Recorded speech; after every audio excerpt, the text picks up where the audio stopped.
Bapak, Ibu, Saudara yang dikasihi oleh Tuhan, salam sejahtera dalam Tuhan Yesus Kristus.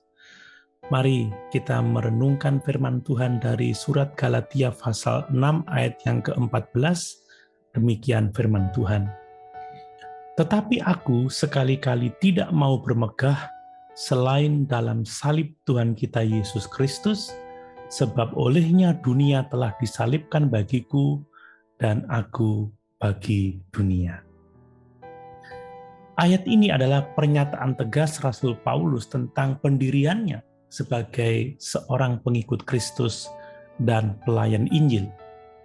Salib adalah kebanggaannya, sebab hanya melalui salib dunia telah disalibkan bagi dirinya dan dirinya bagi dunia.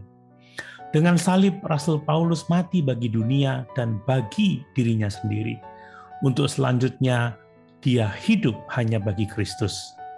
Nah, bagaimana dengan kita? Apakah salib menjadi kebanggaan kita?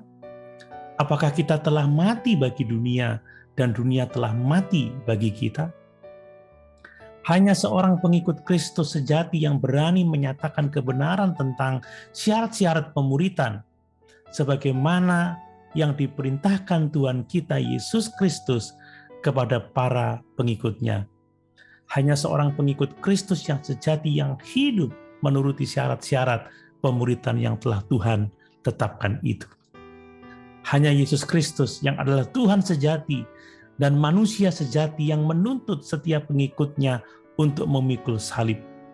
Dalam Matius pasal 16 ayat 24 dia berkata, setiap orang yang mau mengikut aku, ia harus menyangkal dirinya, memikul salibnya, dan mengikut aku. Bapak, Ibu, Saudara yang dikasihi oleh Tuhan, mungkin ada yang bertanya, apakah Tuhan harus menetapkan syarat yang begitu ketat, yang begitu keras untuk manusia dapat masuk ke dalam kerajaannya? Jawabannya adalah iya, dia harus melakukan itu. Jika Kristus ingin menyelamatkan manusia, maka dia harus menyelamatkan manusia dari dirinya sendiri. Sebab manusia sendirilah yang telah membuat dirinya diperbudak dan dirusak oleh dunia ini.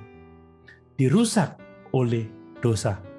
Pembebasan hanya datang dengan penyangkalan diri melalui memikul salib. Salib adalah alat kematian. Salib tujuannya adalah untuk membunuh manusia. Seorang yang mengikut Kristus harus memikul salibnya. Demikian kata Tuhan Yesus. Dan dengan demikian orang itu akan mengalami pembebasan dari dirinya sendiri. Bapak, Ibu, Saudara yang dikasihi oleh Tuhan, mari kita lebih banyak belajar tentang menyangkal diri dan memikul salib kita setiap hari, terutama di tengah begitu banyak kesibukan duniawi sekarang ini. Mari kita sungguh-sungguh berjalan hidup bersama dengan Tuhan. Haleluya. Tuhan Yesus memberkati.